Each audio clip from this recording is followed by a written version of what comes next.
Hi friends, welcome to my channel. చాలా రోజులుగా నేనైతే వీడియోస్ వేయలేదండి. ఇప్పుడు నా ఛానల్లో అయితే రోజు మినీ వ్లాగ్స్ వస్తాయి, తప్పక చూడండి. ముందుగా అయితే ఉదయం లేవగానే స్టవ్ వెలిగించి వేడి నీళ్ళు అయితే 1 లీటర్ వేడి చేసుకొని తాగేస్తానండి. తర్వాత బ్లాక్ టీ అయితే తాగేసి వంట అయితే స్టార్ట్ చేసేస్తాను. టిఫిన్లోకి అయితే దోశ పిండి ఉందని పల్లీల పచ్చడి చేస్తున్నానండి. అందుకని రెడీ చేసుకుంటాను పల్లీల పచ్చడి కోసం. పక్కన రైస్ అయితే కడిగి పెట్టేశాను, ఎందుకంటే లంచ్ బాక్స్ తీసుకెళ్తారు మా బాబు మా వారు. అందుకని రైస్ అయితే కడిగి పెట్టేశాను.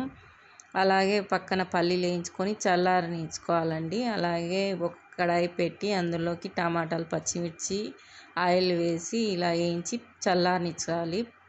పచ్చిమిర్చి, టమాటా పండ్లు చల్లారేలోపు మనము మిగతా పనులు అయితే చేసుకోవాలండి. ఒకదాని వెనుక ఒకటి చేసుకుంటే తొందరగా అవుతాయి.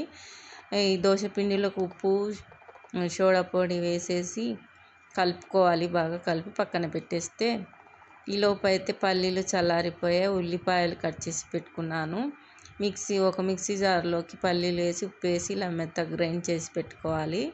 తర్వాత ఇందులోకే నానబెట్టుకున్న చింతపండు, పచ్చిమిర్చి, టమాటాలు వేసి కొద్దిగా గ్రైండ్ చేసుకున్న తర్వాత మళ్ళీ ఉల్లిపాయలు వేసి ఒక పల్చించుకోవాలండి. అంతే, ఎక్కువ కొంచెం ఉల్లిపాయ ఉంటే చాలా బాగుంటుంది. పచ్చడి అయితే రెడీ అయిపోయింది. ఇంకా ఒక పక్కన చాయ్ అయితే పెట్టేశాను మా వారి కోసం. నేనైతే తాగనండి. పాలు ఒక పొయ్యి మీద పెట్టేసి ఇంకా మా బాబు మా వారి కోసం అయితే దోశలు అయితే వేస్తున్నానండి. దోశ పిండితోటి పల్లీల పచ్చడి నెయ్యి వేసుకొని తింటే చాలా టేస్టీగా ఉంటుందండి. చాలా బాగుంటుంది. ఒకసారి ట్రై చేయండి. దోశల్లోకి పల్లీల పచ్చడి ట్రై చేయండి, చాలా బాగుంటుంది. వీడియో నచ్చింది